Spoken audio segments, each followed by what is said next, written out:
बेटा आज हम आपको बोर्ड परीक्षा 2024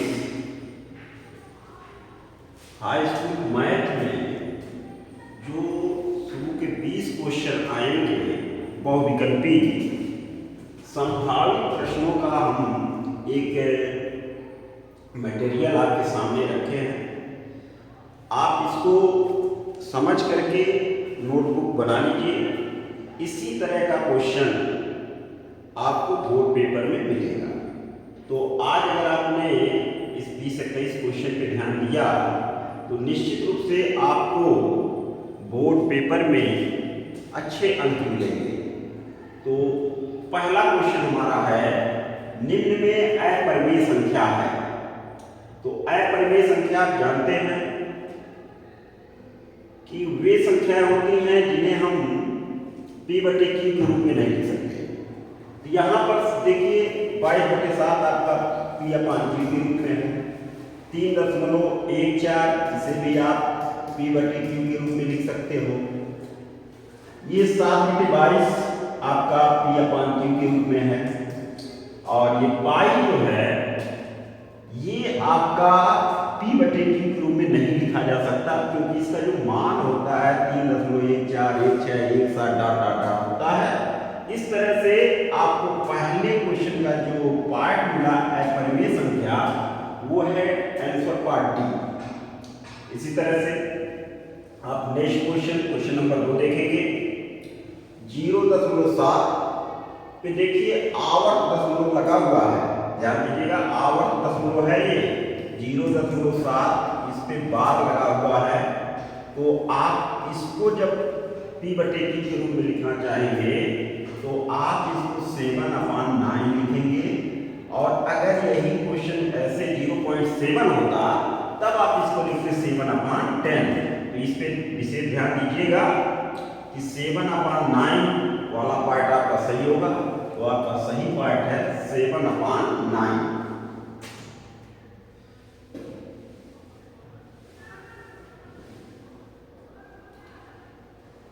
नेक्स्ट क्वेश्चन आप देखिए।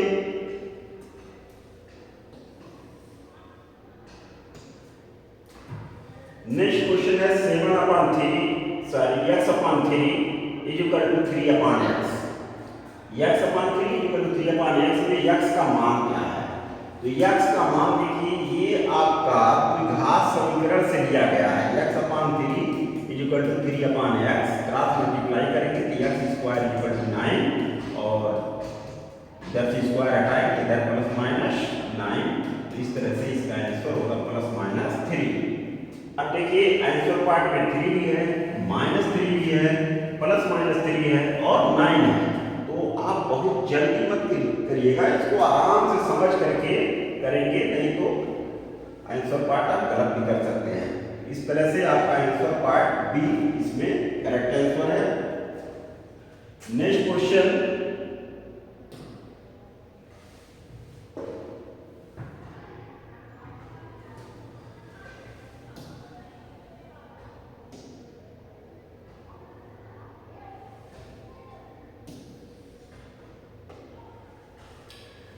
कह रहा है b² - 4ac = 0 तो द्विघात समीकरण के मूल होंगे। यहाँ पर आपको विविधतर दिया हुआ है कि d का मान यहाँ पर 0 है। अगर d का मान 0 है तो आप पढ़े होंगे या आज से याद कर लीजिए कि अगर d का मान 0 है तो समीकरण के मूल समान होते हैं। समान का मतलब है कि दोनों मूल एक जैसा है। अगर एक मूल 3 है तो दूसरा मूल भी 3 होगा, अगर एक 2 है तो दूसरा भी 2 होगा। तो इस तरह से इसका सही आंसर आपको मिल गया। पहला ही पार्ट सही है, समान, दोनों मूल क्या होंगे? समान। Next question number 5।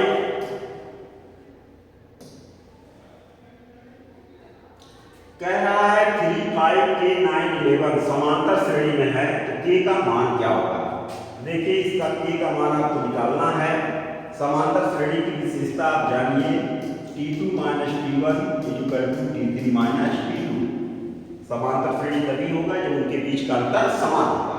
तो यहाँ से आप सॉल्व करेंगे 5 - 3 = 2k माइनस 5। तो ये आपका हो गया 2 इक्वल टू k माइनस 5 का साइड चेंज कर दीजिए तो k की वैल्यू आ गया 7। तो इस तरह से आपका आंसर पार्ट बी सही होगा। यहाँ पर क्वेश्चन नंबर 6 में कह रहा BC पैरेलल DE, BC और D समांतर हैं। अगर ये BC और DE ये समांतर है तो यहाँ पर दो त्रिभुज बनके तैयार है। एक त्रिभुज आपका है ABC, त्रिभुज आपका हो जाएगा ABC, समरूप होगा ADE के, त्रिभुज ADE के समरूप हो जाएगा। और जब समरूप होगा तो समरूपता का लक्षण होता है कि संगत भुजाएं समानुपाती होती हैं। तो देखिए AB, इसमें पहला भुजा AB अगर ले रहे हैं तो इस त्रिभुज का आपको AD लेना पड़ेगा, AB अपान AD। इसका आपने BC लिया, दूसरा और तीसरा इसमें से आप DE ले लीजिए, ये हो गया। और तीसरा आपने इसमें से AC लिया तो AC का मतलब फर्स्ट और थर्ड वाला आपने लिया, इसमें से फर्स्ट और थर्ड ले लीजिए तो AE। तो ये पार्ट आपका करेक्ट है। नेक्स्ट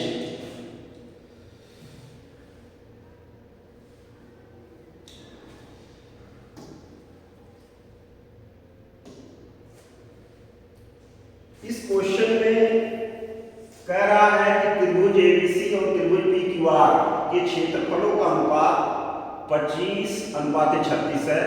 तो AB अनुपात PQ, मतलब इसमें से एक भुजा लिया है AB और इसमें से दूसरा एक भुजा लिया है PQ। कह रहा है इनका अनुपात क्या होगा। तो आप समझिए, अगर त्रिभुज समरूप हैं तो समरूप त्रिभुजों का जो क्षेत्रफल का अनुपात होता है उनकी संगत भुजाओं के वर्गों के अनुपात के बराबर होता है। ये ध्यान दीजिएगा कि समरूप त्रिभुजों के क्षेत्रफलों का अनुपात उनकी जो संगत भुजाएं हैं उनके वर्गों के अनुपात के बराबर होता है। यहाँ पर भुजा के स्थान पर हाइट भी ले सकता है, h1 अपान h2 का भी होल स्क्वायर कर सकते हो। यहाँ पर माध्यिका भी ले सकता है। तो क्षेत्रफल का अनुपात उनके संगत भुजाओं के वर्गों के अनुपात, उनके संगत ऊंचाइयों के वर्गों के अनुपात, उनके संगत माध्यिकाओं के वर्गों के अनुपात के बराबर होता है। तो इसके अनुसार आप अगर रखेंगे तो 25/36 से दिया हुआ है और संगत भुजा आपका है AB बटे PQ, इसका होल स्क्वायर है। आप इधर से स्क्वायर हटाएंगे इधर लग जाएगा। तो इस तरह से AB अपान PQ का वैल्यू आ जाएगा 5/6। 5/6 मतलब 5:6 आपको मिल क्या गया 5:6। Answer part C. ये क्वेश्चन नंबर 8 देखिए, कह रहा है 0, 0 व 3, -4 के बीच की दूरी। इसके लिए आपको फार्मूला याद करना होगा, D √(x1 - x2) का whole square plus y1 - y2 का होल स्क्वायर। वैल्यू रख दीजिए, पहला जो मान होता है x1 y1 होता है, दूसरा जो मान होता है x2 y2 होता है। यहाँ से मान रखेंगे तो x1 का वैल्यू 0 है और x2 का 3 है, तो 0 - 3 का होल स्क्वायर प्लस यहाँ रखेंगे 0 -4 है का होल स्क्वायर। तो इस तरह से क्या आ जाएगा 9 और ये 16, 25 का 5। तो आंसर पार्ट सी इसका सही हो गया। नेक्स्ट क्वेश्चन,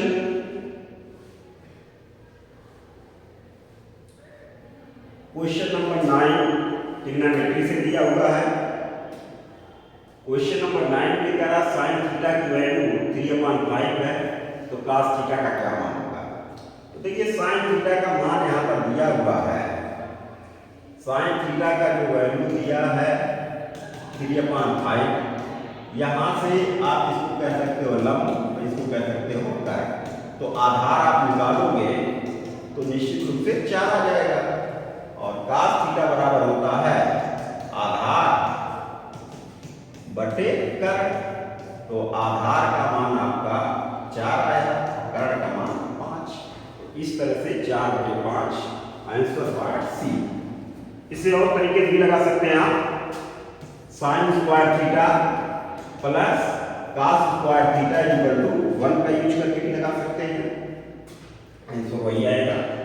नेक्स्ट क्वेश्चन देखिए, क्वेश्चन नंबर 10 कह रहा है एक मीनार की ऊंचाई उसके छाया के बराबर है तो उन्नत कोण मतलब उन्नयन कोण। तो देखो मीनार की ऊंचाई और छाया, ये आपका मीनार हो गया,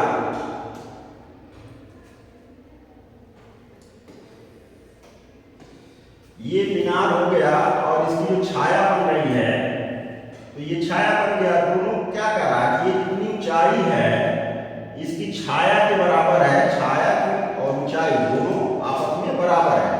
तो अगर ये दोनों बराबर है तो आपसे उन्नयन कोण पूछ रहा है, तो आप निश्चित रूप से देख लेंगे।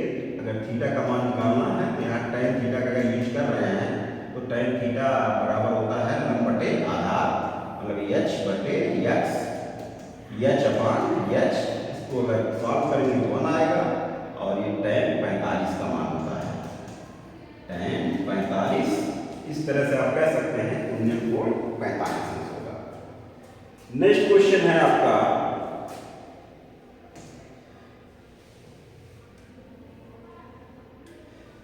चित्र में यक्स का मान बताइए। यक्स का मान बताना है आपको, एक वृत्त से का प्रमेय है। देखिए इसे आपको अगर निकालना है डायरेक्ट आप बिना सॉल्व किए आंसर लिखने का प्रयास करोगे तो गलत होने के भी चांस आपके पास 75% है।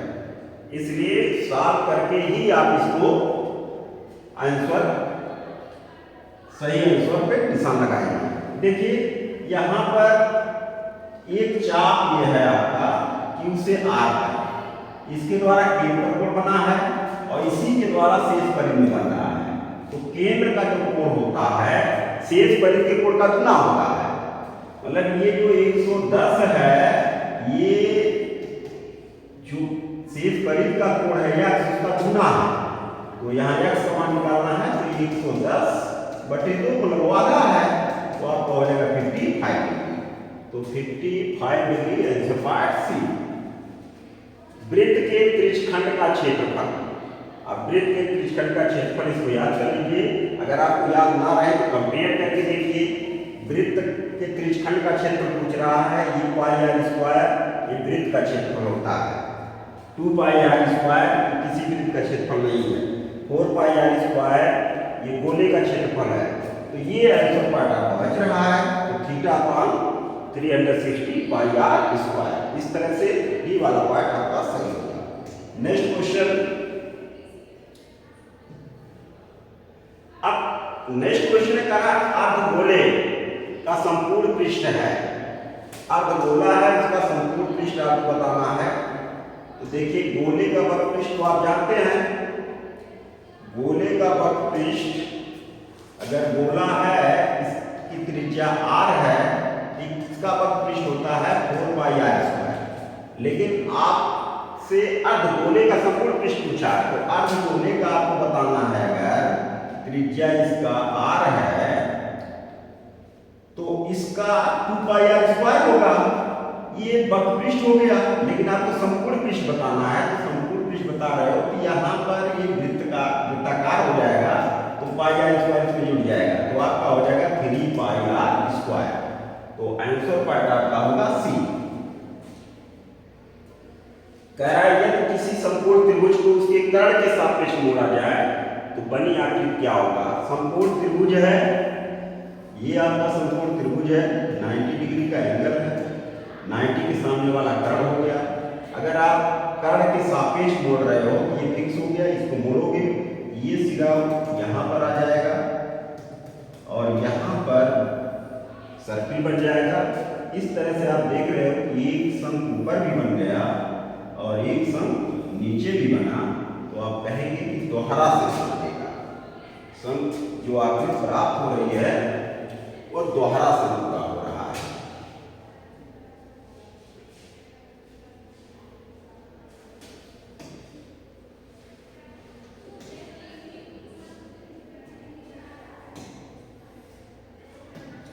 यहां पर सही आंसर होगा द्वारा।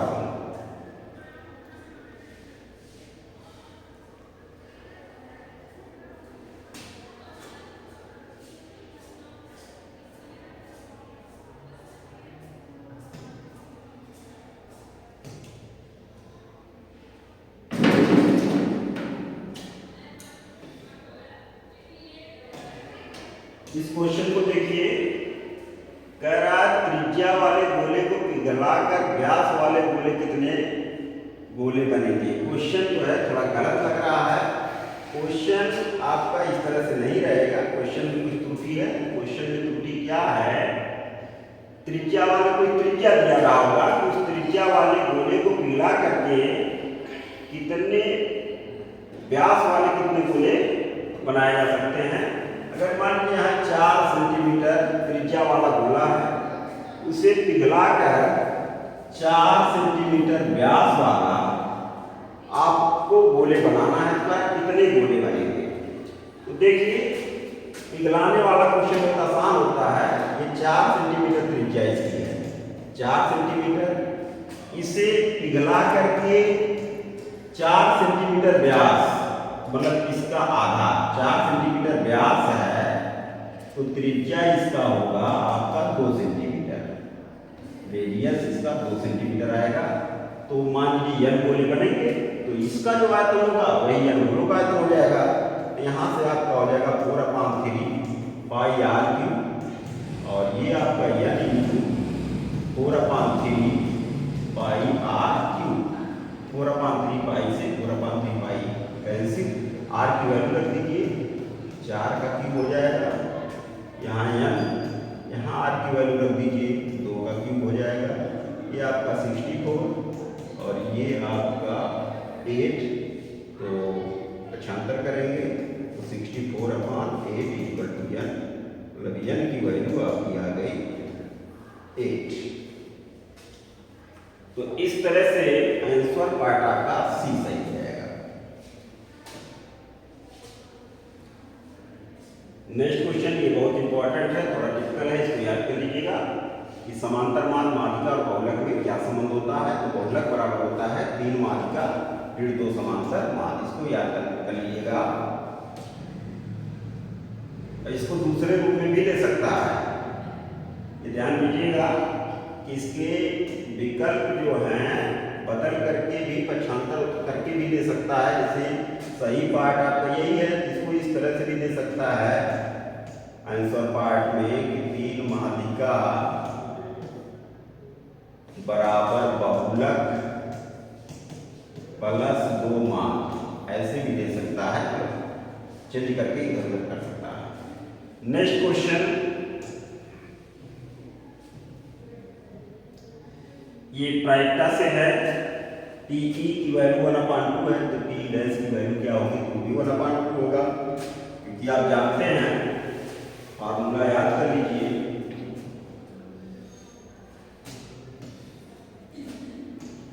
PE plus P E dash is equal to 1। यहाँ 1/2 दिया है, 1/2 P E dash is equal to 1, तो P E dash is equal to 1/2। Next question है 3, 4, 5, 6 x + 2 9 का माध्य 6 है, तो x का मान बताइए। तो देखिए यहाँ समांतर माध्य है का फार्मूला आप यूज करिए, AM = सिग्मा x मान n।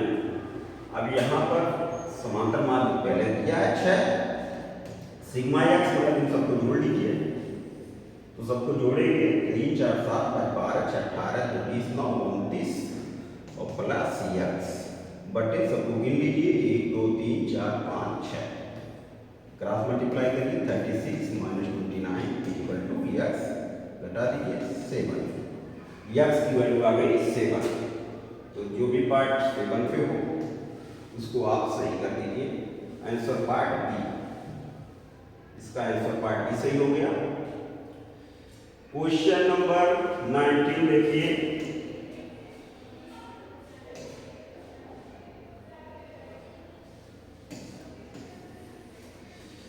8, 7, 6 10, 11, 13, 5 का माध्यक, माध्यक मतलब माध्यिका, माध्यिका को निकालना है। तो माध्यिका के लिए आप डायरेक्ट मध्य का पद में ढूंढिएगा, डायरेक्ट मध्य का पद ढूंढेंगे तो आंसर आपको गलत आने का चांस रहेगा। माध्यिका का कंडीशन होता है कि ये जो पद दिए गए हैं ये या तो असेंडिंग ऑर्डर में हो या डिसेंडिंग ऑर्डर में हो, या तो बढ़ते हुए क्रम में हो या तो घटते हुए क्रम में। तो पहले आप इसका क्रम सही कर लीजिएगा। 5, 6, 7, 8, 10, 11, 13 काउंट कीजिए। 1, 2, 3, 4, 5, 6, 7 7 पद है।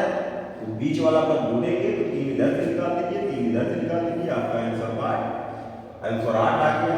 ये आंसर पार्ट आपका बी वाला सही है। अगर आप फार्मूले से लगाना चाहेंगे, क्योंकि यहाँ पर केवल आपको ट्रिक लगाना है, तो आप डायरेक्ट भी लिख सकते हैं। अब इस सोचिए कि अगर इसी में एक और पद होता 5, 6, 7, 8, 10, 11, 13, 14, तो बीच में 3 इधर से निकाले, 3 इधर से निकाले, तो बीच में 2 बच गया। ऐसी स्थिति में दोनों को जोड़ करके 2 से भाग दे दीजिएगा, तो आपका 10, 18 आधा करेंगे तो 9 आ जाएगा। 9 वाला पार्ट सही हो जाएगा। इस तरह से माध्यिका का क्वेश्चन बहुत आसान होता है और निश्चित है आएगा। तो आप इस पे ध्यान दीजिएगा। तो विकल्पी में रहेगा तो इसको डायरेक्ट आप पहले आरोही क्रम में कर लीजिएगा। उसके बाद जो बीच में रहेगा, एक बीच में है वो रहेगा। अगर 2 बीच में हो गए तो दोनों का औसत निकाल लीजिएगा। क्वेश्चन नंबर 20 जो लास्ट क्वेश्चन है, कह रहा निम्नलिखित सारणी का बहुलक है। बहुलक, बहुलक का मतलब होता है बहुलता, अधिकता, जो अधिक हो। देखिए जैसे यहाँ 10 है, 10 आपका 14 टाइम आया हुआ है, 14 बार आया है। 15 आपका 18 बार आया हुआ है। 20 आपका 7 बार आया है। 25 आपका 5 बार आया है। 30 आपका 4 बार आया है। तो आपको ये देखना कौन सा पद सबसे अधिक बार आया है। पद से मतलब है पद छोटा है बड़ा, इससे नहीं मतलब है, कितने अधिक बार आया है इससे मतलब है। तो आप देखेंगे ये जो आपका 15 है ये सबसे अधिक बार आया है, मतलब 18 बार आया हुआ है। और जो भी पद दिए गए हैं 10 14 बार केवल आया है, 20 7 बार आया है, 25 तो बड़ा संख्या है, 5 बार केवल आया है, 30 4 बार केवल आया है। तो आपका जो 15 है ये सबसे अधिक बार आया है और जिसकी अधिकता होती है उसी को बहुलक कहते हैं। इस तरह से आपका ये जो आंसर पार्ट होगा जिसमें 15 दिया रहेगा उसी को आप सही करेंगे। तो आपका आंसर पार्ट है सी वाले पर आप निशान लगाएंगे। ये आपका सही आंसर है। आंसर सी पार्ट आपका सही है। इसका बहुलक आपका 15 होगा। नेक्स्ट, हालांकि आपको 20 ही क्वेश्चन रहेगा, लेकिन यहाँ 23 क्वेश्चन है। एक और क्वेश्चन है, इसको भी हम आपको बता देते हैं। देखिए नेक्स्ट क्वेश्चन कह रहा ताश के पत्ते में से अधिक्षा एक पत्ता निकाला जाता है, लाल बादशाह होने की प्रायिकता होगी।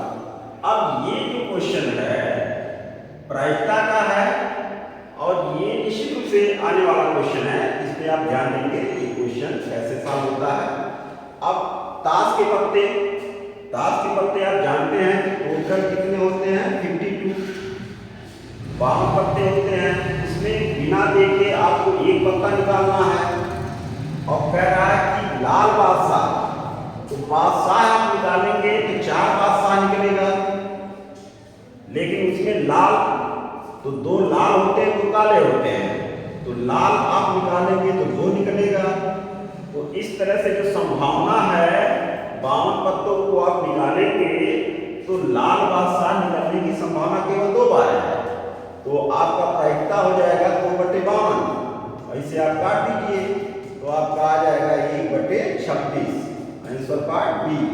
इस तरह से कोई भी क्वेश्चन आप रहे ताश से संबंधित, उसमें पहले यही देखिए कि वह कितनी संख्या है जिसको हम निकाल रहे हैं। तो यहाँ पर तो बादशाह 4 होते हैं, लेकिन लाल बादशाह की संख्या 2 होती है। तो आपका जो संभावना बनेगा पॉजिटिव वो बनेगा, लेकिन आपको प्रयास करना पड़ेगा 52 बार, तो प्रायिकता हो जाएगी 2/52 बराबर 1/26, आंसर पार्ट डी। तो इस तरह से हमने आपको 21 क्वेश्चन इंपॉर्टेंट बोर्ड परीक्षा के दृष्टि से बहुत ही महत्वपूर्ण क्वेश्चन है और सभी चैप्टर से लिए गए हैं। तो आप इसे अपने कॉपी पर, फेयर कॉपी में नोट कर लीजिए। इसी तरह के क्वेश्चन आएंगे, कुछ तो इसी में से आ जाएंगे, तो निश्चित रूप से आपको अच्छे नंबर मिलेंगे, क्योंकि ये जो बहुविकल्पी प्रश्न हैं इसके जो नंबर हैं ये आपका परसेंटेज बढ़ाने में बहुत ही महत्वपूर्ण स्थान रखेंगे, क्योंकि इसमें आपने एक पार्ट सही लगाया तो आपको तुरंत एक नंबर मिल जाएगा। तो मैं राकेश चौधरी, प्रबंधक आर्यन अकेडमी चांदीडीहा, आपको पुनः अगले सेट को आप बताएंगे। धन्यवाद।